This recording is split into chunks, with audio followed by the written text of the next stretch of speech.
County. I copy 31. Turning on the speeder that just flew by me. Se você tem a minha idade, grandes chances de que o seu primeiro contato com o Lamborghini Murciélago foi com o Need for Speed Hot Pursuit 2. Nostalgia pura. Como eu demorei muito pra ter o meu PlayStation 2, o meu contato já foi direto no Need for Speed Most Wanted, o de 2005, que é o que presta. E o meu segundo contato foi no Challenge Series do Need for Speed Carbon. Pronto, paixão. Eu acho que na verdade nem importa aonde que você viu pela primeira vez o Lamborghini Murciélago. Meu ponto é que eu acho que é impossível você gostar de carro e não concordar que o Lamborghini Murciélago tá na lista dos Lamborghinis mais lindos já feitos. Não só foi bonito, mas também dá pra dizer que ele foi o último Lamborghini raiz, com motor V12 e câmbio manual. Tão brutal como o seu antecessor, o Lamborghini Diablo. Cara, V12 e câmbio manual, esse é um tipo de carro que dá trabalho de pilotar ele rápido. O piloto soa a camisa. Ou melhor, ele vai suar se for essas de péssima qualidade que você compra em 3 meses, o sovaco tá branco já.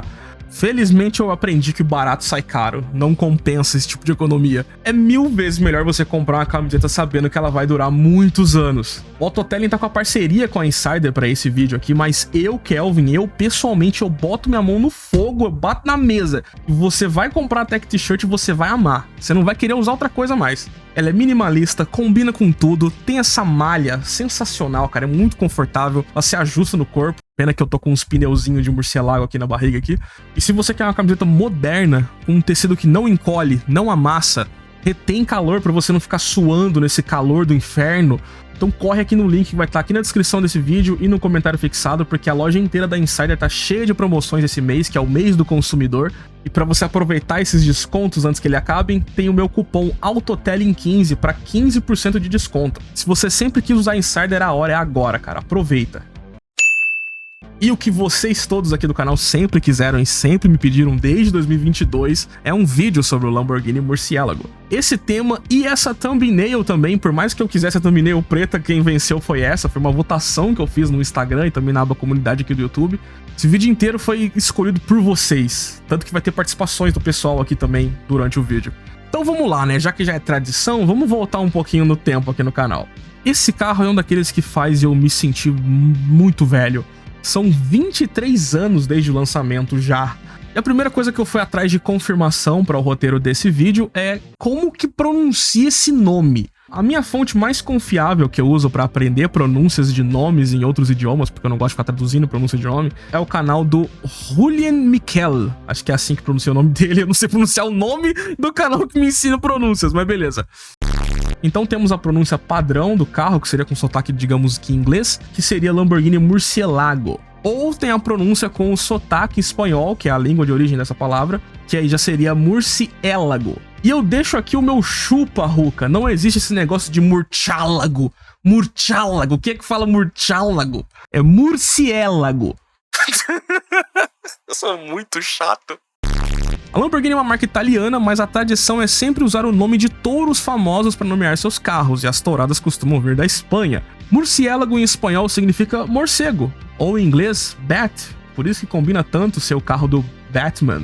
Mas Murciélago, claro, foi o nome também de um touro muito famoso. Em 5 de outubro de 1879, o touro Murciélago teve a sua vida poupada pelo famoso toureiro Rafael Molina Lagartijo Sánchez. Espanhol é uma das minhas fraquezas. Os touros só eram poupados nas touradas quando eles demonstravam coragem e agressividade extrema. E aí o touro Murciélago foi digno dessa honra e a Lamborghini quis passar essa mensagem na criação do carro. Depois da batalha contra o Lagartijo, o Murciélago foi doado para um criador de touros chamado Antônio Miura. Nada é coincidência. Depois de aposentado das touradas, Murciélago gerou uma linhagem de touros que dura até hoje. E quem diria que Ferruccio Lamborghini, que nos deixou em 1993, infelizmente ele não pôde ver o Murciélago, quem diria que ele era nada mais nada menos do que um jovem místico? A tradição de usar nomes de touro nos carros da Lamborghini veio porque o signo do Ferruccio Lamborghini era o signo de touro. Ah, meu Deus do céu, pseudociência agora tem no canal.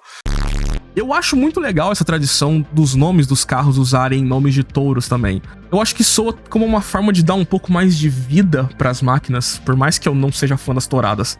Há também a história envolvendo o Antônio Miura, envolvendo o Miura em si, mas, cara, essa daqui é a que tava no press release da Lamborghini pro Murcielago lá de 2002. E essa história ela é tão patética que é a que eu mais gosto, eu vou usar só ela agora. Cedendo ao bom e velho ditado, que já foi parar até na televisão, de que homens fortes criam tempos fáceis e tempos fáceis criam homens fracos e não sei o quê, os herdeiros da Lamborghini, 5 anos depois que Ferruccio faleceu, deixaram a Lamborghini cheia de dívidas, ela estava praticamente à beira da falência, ia ser mais uma marca icônica que iria terminar no ralo. Foi aí que entrou na jogada um homem que todo gearhead que gosta de carros alemães precisa agradecer muito pela existência, Ferdinand Piëch. Em 1998, sob o comando de Piëch, o grupo Volkswagen comprou a Lamborghini por uma pichincha, 110 milhões de dólares. Para uma marca inteira de carros, isso é muito pouco. Piëch então deixou a Lamborghini no comando da Audi para reestruturação. Agora a gente avança 26 anos do tempo depois da aquisição e a Lamborghini tá batendo recorde de faturamento. Só em 2022 foram 9.233 veículos vendidos, 2,82 bilhões de euros de faturamento e um lucro operacional de 614 milhões de euros. Proporcionalmente falando, se comparado o lucro operacional com a quantidade de carros vendidos, a Lamborghini muito em breve, ou talvez agora já, ela seja uma marca mais lucrativa do que a Porsche. Hoje nós podemos olhar isso e achar que a Volkswagen e a Audi acertaram em cheio nessa transação, mas lá na época, lá em 98, foi um negócio bem arriscado. Quantos carros da Lamborghini tinha à venda? O Diablo. Já estava na hora de sair de linha. Após 3 anos da compra, em 2001, a Lamborghini apresentou o seu primeiro produto nessa nova etapa, que era o Lamborghini Murciélago.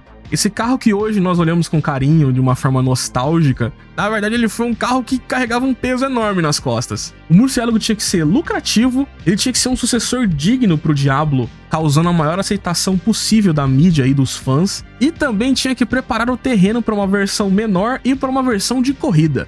Podemos dizer que ele foi bem sucedido nas 3 metas, mas agora a gente vai ver como fizeram isso.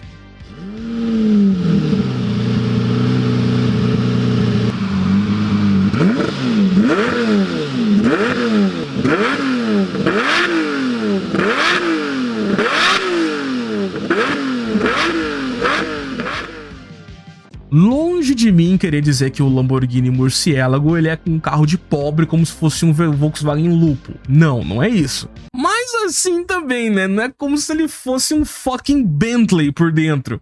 De tudo que eu já analisei desse carro ao longo dos últimos anos, sei lá, talvez até o Audi A6 tinha um interior mais luxuoso do que o Murciélago. Repare, por exemplo, nessa imagem.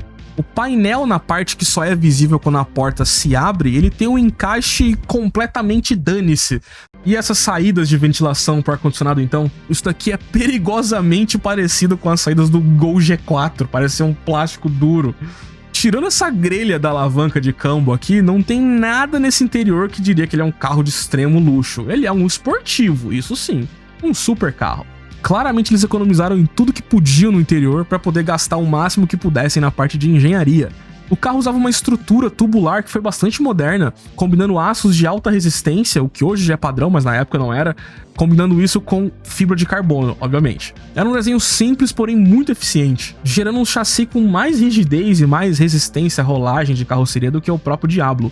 Inclusive, nas pesquisas para complementar esse roteiro, eu descobri que o Lamborghini Murciélago ele tem 58% do peso no eixo dianteiro e 42% na traseira. É uma distribuição de peso impressionante, considerando que esse carro é uma baleia e que ele tem esse V12 gigantesco. Eu fiquei muito surpreso, achei que era bem pior essa distribuição de peso. A carroceria era feita de painéis de fibra de carbono, praticamente o carro inteiro, tirando os painéis de porta e o teto. Esses eram em aço, até porque o teto precisa de uma rigidez melhor para crash tests, já as portas eram do tipo Lambo Door, ou do tipo tesoura, ou tipo porta do Shooting dos anos 2000. Também como corte de custos para ter o máximo de lucro possível por unidade vendida. Nessa fase inicial do Lamborghini Murciélago, de 2001 até 2006, ele usou basicamente o mesmo V12 do Lamborghini Diablo, com 6,2 litros e 60 graus entre as bancadas. Eu fiz um V com a mão fora do quadro, mas beleza. E se a gente forçar um pouquinho a barra, dá pra dizer que é o mesmo V12 lá do Lamborghini Countach.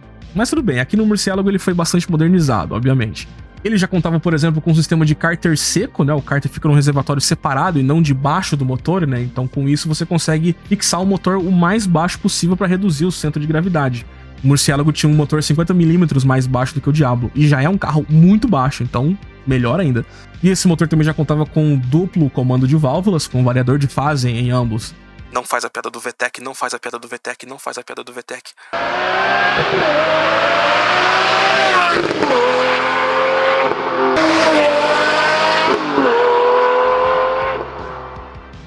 A Lamborghini dizia que o carro atendia às regras de emissões da época, tanto para a Europa quanto para os Estados Unidos. Mas se esse carro fosse lançado hoje, a Greta Thunberg, ela teria um derrame. Era um V12 modernizado, mas ainda era um V12 velho. Então, obviamente, ele bebia mais do que o seu tio, piloto de Scania. Ele fazia incríveis 5 km por litro na estrada. E ele fazia esse consumo incrível enquanto deixava um doce rastro pelas rodovias de 495 gramas de CO2.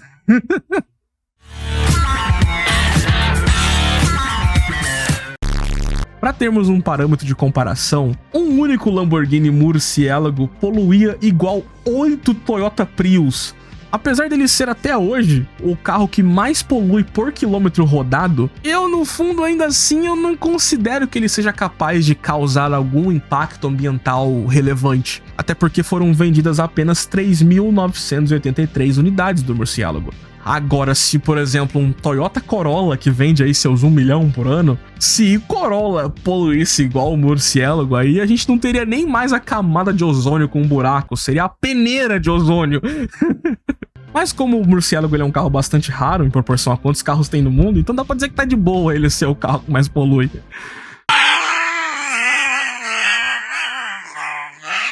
Mas no fim das contas, apesar dessas polêmicas envolvendo o meio ambiente, dá pra dizer que sim, o Lamborghini Murciélago foi um super carro muito bem sucedido. Ele foi de fato o que deu início à salvação da Lamborghini. O Murciélago foi apresentado originalmente em 2001. Nessa época ainda não era comum lançamentos de carro pela internet como a gente tem hoje em dia. 23 anos atrás, montadoras tinham que apelar para TV ou para salão de automóvel ou revistas e jornais para fazer os lançamentos dos seus carros. Era assim que se fazia marketing naquela época. Já algumas outras marcas que tinham carros um pouco mais descolados, carros mais jovens, carros mais esportivos, aí algumas delas apostavam num marketing um pouco mais inovador para aquele momento, que era você pagar para os seus carros aparecerem em jogos de corrida. A Porsche já tinha um acordo de exclusividade com a EA Games, que era do Need for Speed Porsche Unleashed, então acredito eu que isso facilitou ali para que tivesse o Murciélago na capa do Hot Pursuit 2. Já mostrava que esse carro precisava ter um impacto ali, ele precisava ter muito marketing, ele precisava vender. Fizeram todo o marketing possível com esse carro. Mas tudo isso, se o carro fosse feio, seria impossível de dar certo. E é aí que entramos no trabalho do designer Luke Dunkervolk. Ele foi o chefe do departamento de design da Lamborghini de 99 até 2005, justamente nessa etapa onde o Murciélago e o Gallardo precisavam muito dar certo. E agora eu vou fazer uma afirmação completamente baseada nos meus gostos pessoais. Luke Dunkervolk foi o melhor designer da Lamborghini até hoje. E eu sei que o Gandini acabou de morrer, eu sei do Giugiaro, mas ainda assim eu fico com o Luke. Luke Dunkervolk, sobrenome difícil, ele trouxe linhas para o Murciélago que funcionaram perfeitamente como uma sequência ali da linhagem Countach Diablo. A silhueta desse carro consegue ser sexy, mas sem ser vulgar. É um design que para mim não tem erros. Eu sou desenhista, caso vocês não saibam, eu lembro que eu demorei muito para poder conseguir decifrar essas linhas da dianteira do Murciélago. Ele tem uns ângulos, parece que faz uns triângulos, é maluca essa dianteira até hoje pra mim. Talvez não essa versão original de 2001, mas eu acho que o facelift, né, que foi chamado de LP 644, esse aqui, cara, eu acho que mesmo daqui 30 anos vai continuar um carro muito bonito. Daqui 50 anos, tanto faz. Esse minimalismo que a gente tem aqui, que foi muito bem executado, isso aqui envelhece muito bem. Inclusive, nesse facelift, a Lamborghini fez o Murciélago sair de 580 cavalos da versão original de 2001, saltando para 640. Eles também integraram ainda mais fibra de carbono, o carro virou meio que um monocoque de fibra de carbono. Fora esse design, né, que, meu Deus do céu, esse carro é lindo. E para não perdermos a tradição aqui no canal, vamos ao telecurso Autotelling das siglas. Eu acho que eu já fiz esse uma vez, mas vou fazer de novo. LP significa Longitudinale Posteriore, referente ao motor ser longitudinal central traseiro. Os 3 primeiros dígitos sempre são a potência, nesse caso 640 cavalos, e o número depois do traço é referente à tração, então os Lamborghinis traço 2 são geralmente tração traseira e os traço 4 tração integral permanente, que é o caso desse Lamborghini aqui também. Eu adoro siglas, eu sempre gosto de decifrar aqui, por isso que eu tenho raiva das siglas do Civic, porque não fazem nenhum sentido. E essa sigla da Lamborghini aqui, eu acho que ela exemplifica perfeitamente o que se tornou a marca, porque você tem um carro com o nome de touro, ou seja, tem alma, tem vida, italiano pra caramba, e você tem uma sigla extremamente metódica, mas que até que é fácil de entender, que é uma coisa muito alemã também. Essa dualidade da Lamborghini é uma coisa que me encanta muito.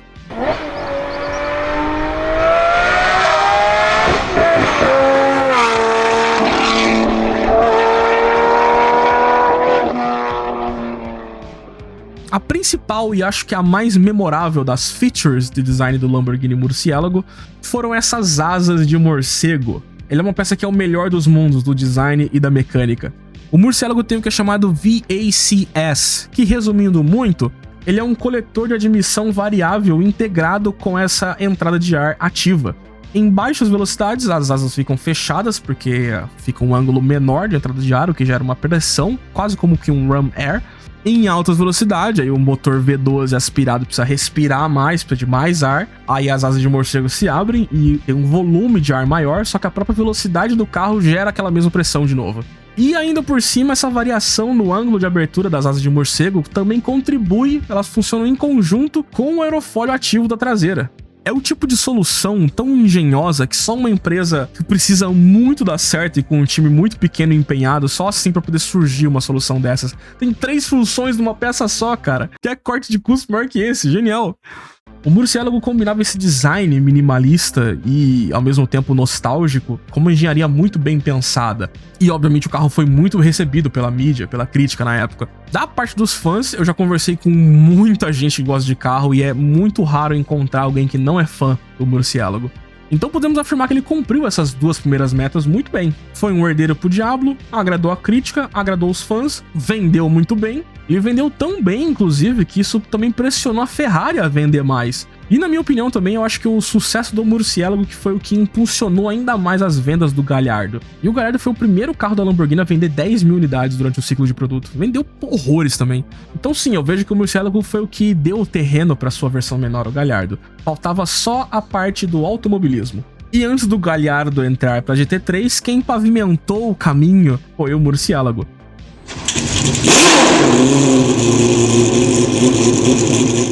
Houveram 3 versões diferentes de competição do Murciélago. Todas elas usavam o mesmo motor V12, afinal o carro já era de fábrica com cárter seco, já tinha suspensão duplo A, já era uma base muito sólida. Basicamente eles botavam ali um escape com cano reto, sem catalisador para poluir ainda mais, botavam uma gaiola de proteção ali, equipamento de segurança e pronto. Põe pra moer na pista. E todos os Murciélago de pista foram convertidos para tração somente traseira. Aqui você tem que ter coragem. Pilotar um Murciélago com tração só traseira, você tem que ter culhões. Partindo da primeira versão do Murciélago, aquela de 580 cavalos, tivemos o RG1. Ele foi feito exclusivamente para o automobilismo japonês e ele venceu os 500 km de Suzuka na categoria GT300. Depois, baseado no facelift de 2006, do LP644, veio a primeira versão de competição homologada pela FIA, que era o Murciélago RGT. O seu melhor resultado foi a vitória nos 1000 km da Catalunha, em 2008. Mas em 2009, veio a última variante do Murciélago. Esse que é o que sempre me vem à mente primeiro quando eu lembro desse carro, que era a versão Super Veloce, ou Murciélago SV. Ele tinha asa traseira fixa, bem agressiva, tinha discos de freio da Brembo de carbono cerâmica gigantescos, passou por uma dieta severa com mais uso de fibra de carbono ainda e um interior levemente depenado, reduzindo 100 kg, fazendo dele o Murciélago mais leve de todos, das versões de rua, que tinha 1.746 kg, ainda uma baleia. Ele teve também o escape redimensionado, mais leve, de titânio, e somando a isso ainda tinha o V12 naturalmente aspirado, essa maravilha gigantesca, agora já com 6,5 litros, fazendo o carro entregar absurdos 670 cavalos e também 66 kg de torque.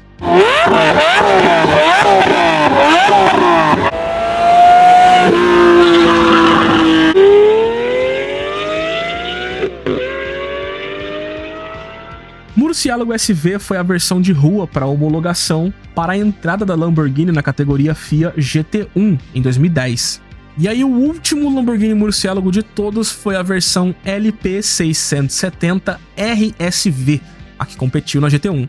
Antes da GT1 ser extinta, mais uma vez, o RSV conseguiu 2 vitórias em corridas e conseguiu um 3º lugar no campeonato de construtores. O Murciélago não teve 100% de sucesso nas pistas, e essa foi a única meta que não foi totalmente atingida. Porém, eu acho que só as 261 unidades do Murciélago SV já financiaram o projeto já.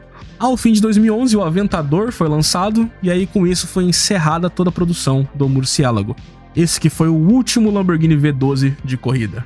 Com o Murciélago RSV e Gallardo GT3 aposentados, foi o Huracan Super Troféu que deu sequência ao legado nas pistas. E eu acho inclusive que hoje a Lamborghini já voltou pro WEC, já estava anunciado o carro já, não lembro se já estreou.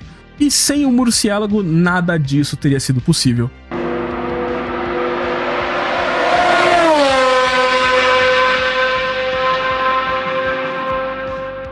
E eu não poderia não mencionar este digníssimo câmbio, o E-Gear, E-Girl. Era o câmbio automatizado do Murciélago. Esse tipo de câmbio tem a construção igual ali de um câmbio manual comum, porém você não aciona o pedal da embreagem. Quem faz isso é um acionamento robotizado. Esse tipo de câmbio poderia até fazer sentido lá no início dos anos 2000, antes da Porsche revolucionar tudo com o PDK, por exemplo, mas é uma tecnologia que envelheceu mal demais, ainda mais em carros de rua, em carros mais baratos, né? Pra mim, o único defeito do projeto do Murciélago foi justamente esse câmbio, essa porcaria de câmbio. Eu sou hater de câmbio automatizado. Mesmo que até a Ferrari Enzo utilize, eu não ligo, não gosto. Eu prefiro CVT. Eu queria ver um Murciélago CVT. Não queria não, tô zoando. Cara, se você pesquisa, tem muitos posts, muitas reclamações desse E-Gear. Até no Gallardo também esse câmbio foi parar e ninguém gosta desse câmbio. Na teoria, uma manutenção preventiva não faria esse câmbio ser tão problemático, mas da mesma forma como todo supercarro, ele tem uma manutenção cara e chata.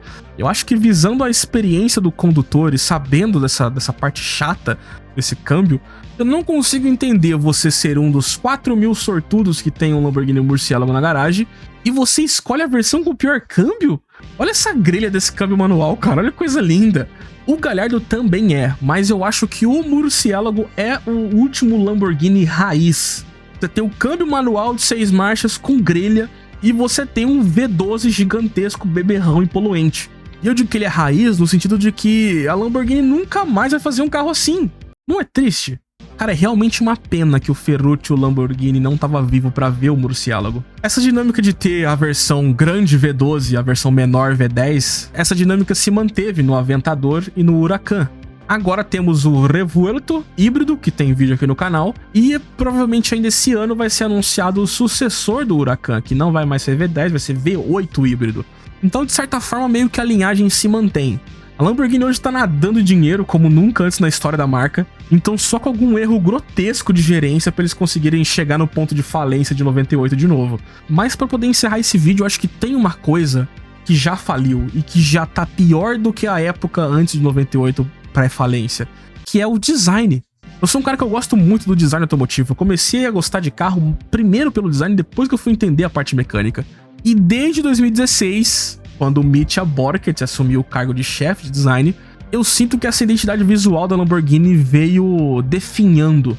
Aventador e Huracan, que já tem mais de 10 anos, eles começaram como uma linha evolutiva do design do Murciélago e do Gallardo. E antes dos dois sair de linha, eles estavam parecendo um Frankenstein, misturando um monte de linha com linha de cian. Inclusive, pra mim, tudo de errado que tem no design da Lamborghini começou com essa Lamborghini Sian. Esse carro é nojento de feio. A Revuelto eu consigo até achar bonita em alguns ângulos, o ronco ficou muito show. Mas agora que já faz aí quase um ano do lançamento, eu já esqueci. Já esqueci que o carro existe. Falando de forma geral do mercado, a maioria dos carros que são lançados hoje, eles têm essas linhas agressivas e brutais num nível que chega até a ser brega e que envelhece rápido, que é esse estilo do Mitja Borkert. Ou então o carro é lançado com um minimalismo burro de ausência de linhas, que nem esses protótipos novos da Honda ou a Tesla Cybertruck. A gente não tem mais aquele meio termo maravilhoso entre agressividade e minimalismo do Murciélago. Para mim, o Murciélago vem envelhecendo igual um bom vinho, enquanto todos os designs assinados por esse Mitja Borkert vem envelhecendo igual leite fora da geladeira. O Lamborghini Revuelto, nos próximos 10 anos, jamais vai envelhecer tão bem quanto o Murciélago.